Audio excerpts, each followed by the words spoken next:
Welcome to CaptainGrief.com, where today I will be posting footage of my August 2024 book launch at Glad Day. Hi, my name is Kelly Wilk, and I am currently hosting an invisible audience for a book launch at Glad Day. Currently there is a monsoon outside, another monsoon, so I am just going to interact with the folks that are going to be replaying this on social media, which is actually very, very exciting. But before I get into it, I'd like to tell you a bit about myself, to tell you about my book, The High-Flying Adventures of Captain Grief. And for that, you need a backstory. So this is an 11-year journey since my wife passed away in 2012 to write it, then not get it published, then get it self-published and have it here in my hot little hand. So Kara was 35 years old, and we had just had our child. Our child was 1.5 at that point, and my wife got sick in 2011 around not September, it was November. Although she was sick in October, she was so sick she couldn't take our son out for Halloween, which was disappointing for her. She was sick for about 2.5 weeks. She couldn't breathe very well. And eventually I just said, you need to go to the hospital right now. So she went to the hospital, and she was there for about a day and a half, and she didn't come home. So I was suddenly a 34-year-old widow with a 1.5-year-old child, which was the hardest thing I've ever done in my life. Everyone was just shocked because no one saw this coming. Kara had respiratory problems, and we did not actually know why she passed away until after the autopsy.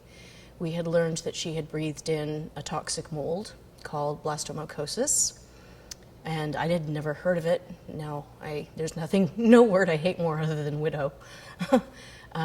So there was your answer, and it just left a lot of people really angry, a lot of people really traumatized, and I had to figure out what I was going to do with my grief.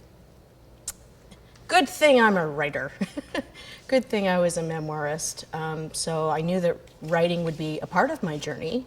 I knew writing was a part of my journey as soon as I had changes in my life, like being diagnosed with fibromyalgia when I was 12, like losing my dad when I was 19. I've always written my way through these major life changes. But this one was different. This one was me living under a microscope and thinking, well, if I'm living under a microscope, I may as well say something interesting.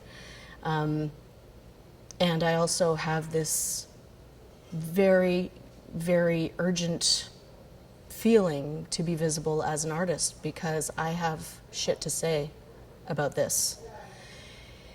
And her adage, my wife's adage, was you always have the choice to laugh. So of course I wanted to, scream and rage and break dishes, which I did ad nauseum. But I also laughed because that's the way she actually taught me to get through a lot of things in the 7 years that I got her. So my writing coach offered me a free blogging workshop. And there was one directive that really caught me, and it was create a fictional character and blog with her. And this is when Captain Grief came onto the scene, flying, crying, and eating cake. I needed a place where I could grieve, where I could swear, where I could scream, where I could make the rules, where I could break down walls, and it really came in handy to have an insensitive jerk wearing a cape come to my rescue. So in 2013, I spent a year blogging with this very jerky superhero, and eventually laughing about something got easier and easier and easier. And at the end of 2013, I was better off than when I started. I was way better off because at the beginning of this, I didn't know how the hell I was going to survive. I mean, I had a child, so for me, there was not a choice. I was a parent first and foremost, so I needed a space to parent, but I also needed a space for my own grief, and that's exactly what this was. And on Wednesday, it would have been my 15-year anniversary, wedding anniversary, and I organize things like this in close proximity to anniversaries like that because I'm sick like that. I've put on my wedding jewelry for the first time in probably years, because why not? 15 years is crystal and is red roses, which is also very ironic. So I'm wearing what I wore on my wedding day.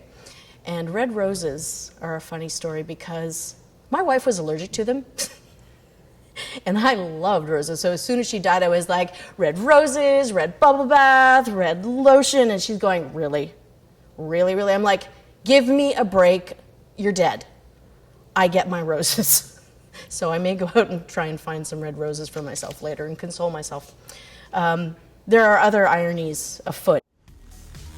I don't have feet, you jerk. I'm a cake. Sorry about that. How insensitive of me. Anyways, I'm just going to move on from the depressing backstory and carry on to the parts of the story I actually read. See you there.